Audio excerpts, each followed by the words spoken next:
Hey guys, it's Jen and I'm back with another episode of my collection Disconnection series. Today I'm going to let my pattern paper guide me on how to create my layout. And I want to show you a few examples of this, and actually I put the other paper away, so let me grab it really quickly, sorry. There are a few pattern papers in here that will give you an idea of how you can arrange your layout.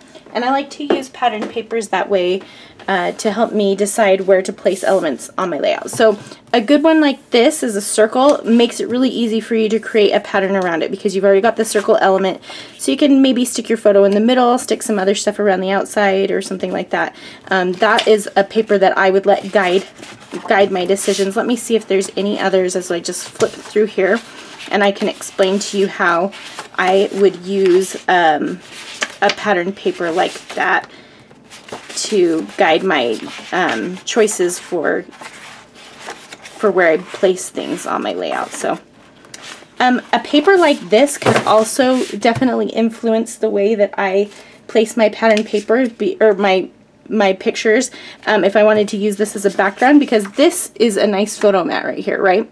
And then I could place maybe my title here and do some journaling in this space and then do some embellishing, and that would be a really easy way to also use the pattern paper as kind of a guide for where I would place my my page elements. Let me see if there's any more. So this one's kind of the similar thing, right? I could do a vertical photo here maybe, or something like that, or if I wanted to turn it, it just creates a nice photo mat. This one could also be if you wanted to do some circular photos inside these instead of cut this up. I think that could be really fun too, and maybe I'll do that in another lesson. But the one that I'm going to use today is one that is fun because it has this little element on the side. And of course you could use it at the top, which actually, maybe I will use it at the top. I like the idea of using it at the top. But you can, something like this anchors a layout. So this is like pattern paper already layered up for you, right? And I use that to anchor a photo. So it holds it to something, it makes it feel like it's grounded.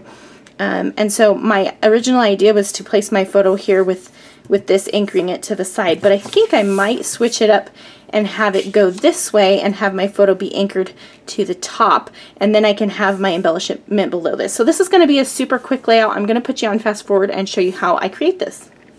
Okay, so I'm going to jump right in here and cut off the branding strip. This layout did not take me very long at all, so this is going to be a pretty quick process video. I'm looking through the 6x6 paper pad to see if I want to layer anything behind my photo, but I'm kind of thinking there's a lot of color going on already, and maybe I will just map my photo with white cardstock, which is what I did. And that's just a 4x6 photo. And I am going to use this paper that has all the words on it for my title. And I think this is in this layout, what I really want to show you is easy ways to let your products kind of guide you. So I knew I wanted to tell a story about me and my daughter with this photo, and the words sweet and friendship were on that paper, and it seemed like the perfect title.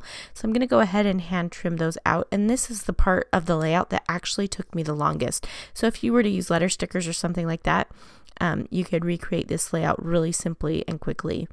So I'm going to place my photo at the top in the center, and I'm going to layer the word sweet over the photo a little bit, and then the word friendship below that. So I'm just using adhesive to glue down the word sweet, and then I'm going to pop up the word friendship on some thin foam squares here, and I'm just going to kind of lay it out first to see how much space I need, because I want there to be an equal amount of distance between the right hand side and the left hand side, and I like to do that when I do a centered layout design like this one.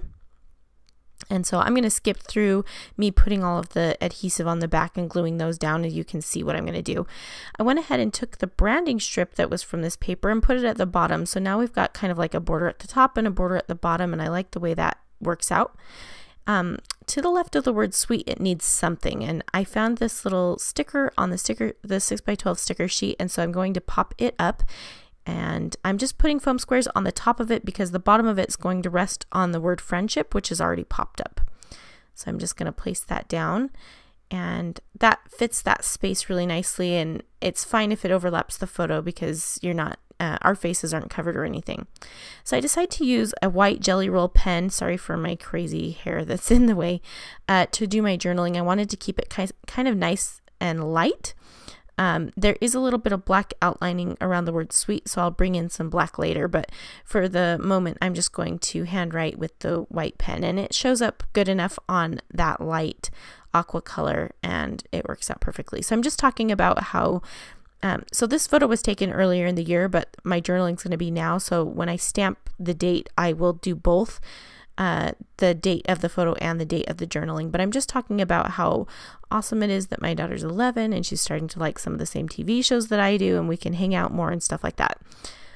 So I'm using the Chamel roller date stamp to just stamp the month and year, and so I did the month and year and then a colon and wrote in the word photo, and then the month and year and wrote words. And so that's how I'm going to use the do the dates for that. And that's how I always do it if I do journaling that applies to now with an older photo.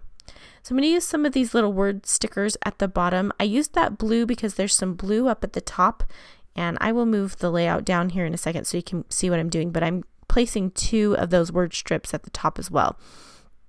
Now I'm going to use my puffy stickers to do a little bit of embellishment. I decide to use a couple of cameras on this layout, and I'm sorry that I'm out of frame on the top again, but I will move that down here. And I'm just putting a camera and a couple of word strips at the top too, and you'll see that in a minute.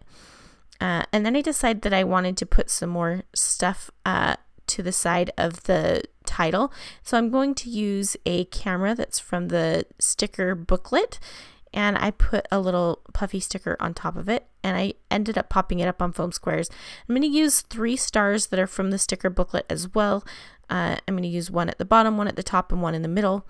And then I'm going to also use this little sticker that says, I think it says love you, and it's yellow, and I'm just going to place it to the left. And it's right next to the yellow flower, but it doesn't bother me. At first I thought it might, but I think it's okay.